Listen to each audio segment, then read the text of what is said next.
আজ বানাচ্ছি একদম রেস্টুরেন্ট স্টাইল স্পাইসি আর জুসি চিলি চিকেন। কম উপকরণে সহজে বানিয়ে ফেলুন এই টেস্টি রেসিপি। প্রথমে আমি বোনলেস চিকেন নিয়েছি 400 গ্রাম, এটা ভালো করে ধুয়ে নিয়েছি। এরপর আমি গোলমরিচ গুঁড়ো দিলাম, আদা রসুন বাটা দিলাম, 1 চামচ ভিনিগার, 1 চামচ সয়া সস। এদিকে ময়দা আর কর্নফ্লাওয়ার নিয়ে নিয়েছি। কর্নফ্লাওয়ারটা প্রথমে দিয়ে দেবো, ময়দা আমি হাফটা দিয়ে দেবো। এদিকে একটা ডিম দিলাম, নুন দিলাম, দিয়ে একটু মাখিয়ে নিয়ে আবার আমি বাদবাকি ময়দাটা দিয়ে দেবো। দিয়ে ভালো করে একটু টাইট টাইট মতো মাখাতে হবে। এটা মাখানো আমার হয়ে গেছে। আধ ঘন্টার জন্য আমি ঢাকা দিয়ে রেখে দেবো।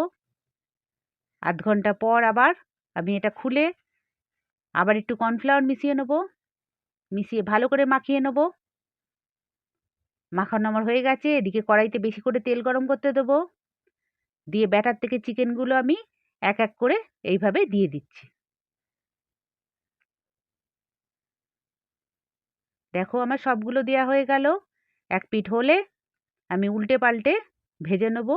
লো টু মিডিয়াম ফ্লেমে ভাজতে হবে, তাহলে ভেতরটা নরম থাকবে, খেতে ভালো লাগবে। বেশ অনেকক্ষণ থেকেই ভাজতে হবে। ভাজা আমার হয়ে গেছে, আমি প্লেটে তুলে নেব। দেখো প্লেটে তুলে নিয়েছি। বাদ বাকিগুলো আমি কড়াইতে ভেজে নেব। সবগুলো দিয়ে দিলাম। এগুলো আমি উল্টে পাল্টে ভেজে নিয়েছি, প্লেটে তুলে নিয়েছি। বন্ধুরা, তোমাদের একটা টিপস দিচ্ছি, এই পোড়া তেলটা আমি ছাঁকনিতে তুলো দিয়ে ছেঁকে নেব। পরিষ্কার তেলটা আবার কড়াইতে দিয়ে দিলাম। দিয়ে রসুন কুচি দেবো, এর ভাজা ভাজা করে নেব। কিউব করে রাখা পেঁয়াজ এটাও দিয়ে দিলাম, নাড়িয়ে চাড়িয়ে নেব। কাঁচা লঙ্কা কুচি দিলাম, ক্যাপসিকাম দিলাম, 1 চামচ মতো আমি সয়া সস দিলাম, 1 চামচ ভিনিগার দেবো, অল্প একটু নুন দিলাম, ভালো করে নাড়িয়ে চাড়িয়ে নেব। এদিকে একটা বাটিতে tomato sauce, soya sauce, chilli sauce দিয়ে একটু জল দিয়ে গুলিয়ে রাখবো। এরপর এটা নেড়ে চেড়ে নিয়ে এই জলটা আমি দিয়ে দেবো। ভালো করে নাড়িয়ে চাড়িয়ে নিলাম। এবার ভেজে রাখা চিকেনগুলো দিয়ে দেবো। ভালো করে নাড়িয়ে চাড়িয়ে নিয়ে এটা কর্নফ্লাওয়ার, এটা বাটিতে গুলে নেবো। এই জলটাও আমি দেবো, দিয়ে দিলাম।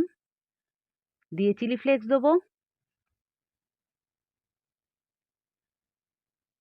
এরপর আমি সাদা তিল দিয়ে দেবো, দিয়ে ভালো করে নাড়িয়ে চাড়িয়ে নেবো। দেখো বন্ধুরা, আমার চিলি চিকেন রান্না হয়ে গেছে। কেমন হলো বন্ধুরা? তোমরাও বাড়িতে করে দেখো। এতক্ষণ ভিডিওটা দেখার জন্য অনেক ধন্যবাদ। ফলো সাবস্ক্রাইব করে আমার পাশে থেকো।